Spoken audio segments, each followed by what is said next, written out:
नमस्कार, जय महादेव। मैं हूँ एस्ट्रोलॉजर कृष्ण शर्मा। आप सबका बहुत बहुत स्वागत है मेरा यूट्यूब चैनल ज्योतिष टॉक। मेरे चैनल को सब्सक्राइब करना, लाइक करना, शेयर करना बिल्कुल ना भूलें। बेल आइकन जरूर दबा दीजिएगा, वीडियो की नोटिफिकेशन आपको प्राप्त होती रहेगी। आज जिस टॉपिक पे हम बात करने वाले हैं वो है मोर पंखी। कौन से मोर पंखी का पेड़ की बात कर रहे हैं। अगर मोर पंखी आप वैसे बात कर रहे हैं कि मोर के जो पंख होते हैं तो वो सही है, आपने सही सोचा, वो भी, और साथ ही मोर पंखी का पेड़। जी हाँ, दोनों पे आज हम चर्चा करेंगे। क्या है इसका खास, जो कह सकते हैं कि इसका लाभ क्या है। आज हम पौधे पे बात कर रहे हैं तो इसीलिए हम उस पे हम चर्चा कर लेते हैं। यदि पौधा आपके पास नहीं है तो उसका भी हम उपाय आपको बता देते हैं। देखिए, मोर पंखी का जो पेड़ है वो हमारे घर के अंदर सकारात्मक ऊर्जा का संचार लेके आता है। जिनके घर में मोर पंखी, वो भी मुख्य द्वार पर पास में अगर रखा हो तो ये सोच के चलिए कि आपके घर में सुख और समृद्धि का संदेश आता रहेगा।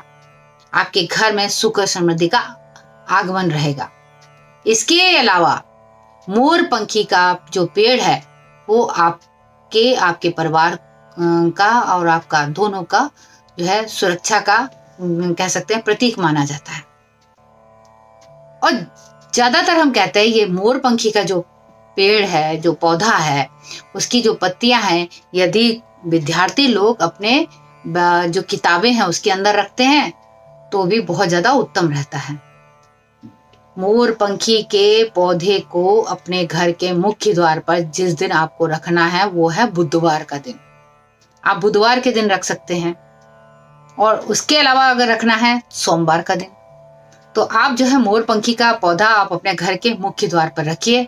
आपके घर में बहुत पॉजिटिव ऊर्जा का संचार रहेगा।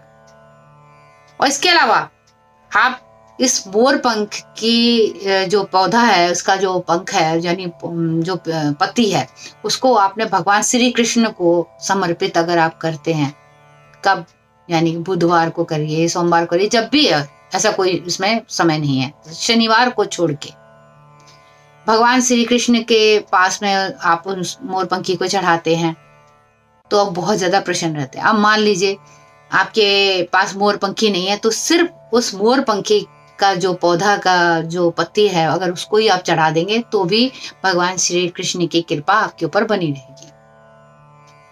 इसके साथ ही मोर पंखी का जो आपने पौधा रखा है वहां पर जो पत्थर एक छोटा सा आता है गोल, जो चिकना पत्थर आप नदियों के किनारे मिलता है, वहां आप उसमें पौधे के पास आपने रखना है। उस पे श्री कृष्ण, ओम श्री कृष्णाय नमः, ये लिखते हुए उस पौधे के पास रख दीजिएगा।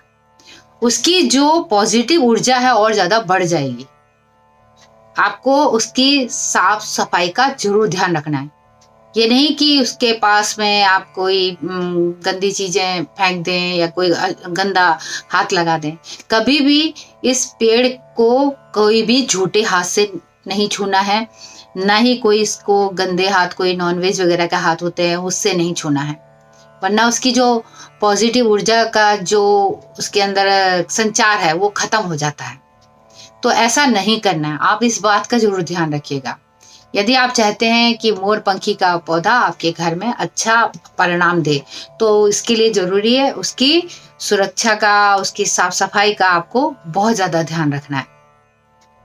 इसके साथ ही ये बता दें कि जिन लोगों के कार्य में कोई बाधा आ रही हो, काम बनते बनते रुक जाते हैं, वो लोग इस मोर पंखी के जो पौधे का जो ऊपर की जो डंडी है उसको अपने पास हमेशा रखें, अपने पर्स में डाल के रखें, अपने साथ में हमेशा ये जेब में रखें, उनके हमेशा काम बनेंगे। अब जिसके घर में जो मोर के जो पंख हैं अगर वो नहीं है तो वो इसका इस्तेमाल कर सकते हैं, और जिसके घर में अगर मोर पंखी का पौधा ही नहीं है तो वो मोर पंख का जो है उसका इस्तेमाल कर सकते हैं।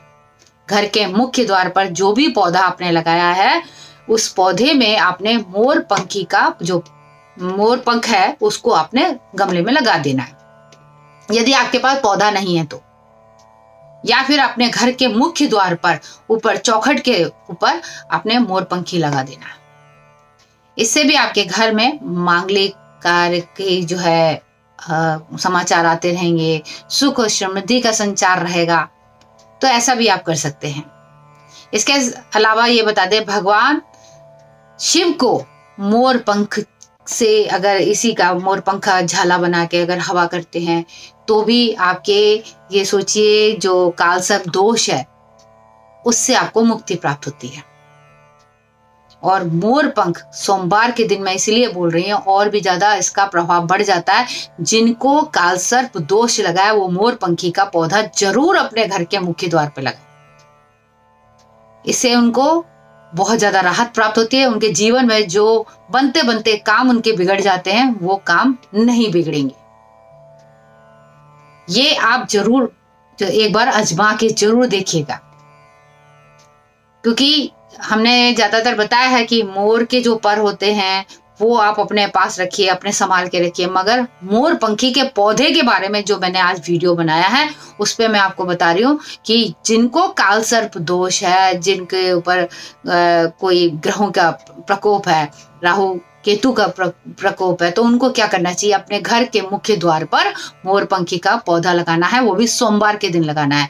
सोमवार के दिन लगाइए। और साथ ही ये भी बता दिया मैंने आपको, जब आप लगाएं तो उसके साथ में एक छोटा सा चिकना सा पत्थर जो नदी के किनारे मिलता है, उसके ऊपर आपने लाल रंग का जो पेंट है उससे ओम श्री कृष्णाय नमः लिखते हुए आप उसको उसके पास रख दीजिएगा, क्योंकि मोर पंखी का पौधा है और भगवान श्री कृष्ण को अति प्रिय है। तो इससे आपके घर में शुभता का संचार रहेगा। जो भी हवा टकरा के आपके घर के अंदर आएगी वो अच्छा प्रभाव लेके आएगी। आपके घर में कभी भी कोई नजर लग जाती है तो वो नजर लगाने से भी बचेंगे। आपके घर में बच्चे जो पढ़ाई लिखाई में कमजोर हैं तो उनकी पढ़ाई लिखाई पे भी अच्छा असर पड़ता है, सकारात्मक प्रभाव पड़ेगा। ये कह सकते हैं कि पूरी तरीके से आपके लिए बेहतर रहने वाला है। ऐसे अगर आप मोर पंखी अपने घर के मुख्य द्वार पे लगाते हैं। वीडियो अच्छा लगे तो लाइक कर दीजिएगा, सब्सक्राइब कर दीजिएगा, शेयर कर दीजिएगा और बेल आइकॉन दबाना ना भूलिएगा। होली पे बहुत सारे उपाय, बहुत सारे जो टोटके वगैरह होते हैं, उपाय होते हैं, उस पर भी हम अच्छे से वीडियो बनाएंगे। तो उसके लिए मैं कहूँगी हमारे साथ जुड़े जरूर रहिए। आज के लिए बस इतना ही। ज्योतिष टॉक में मैं एस्ट्रोलॉजर कृष्णा शर्मा आपसे इजाजत चाहती हूँ। हर हर महादेव।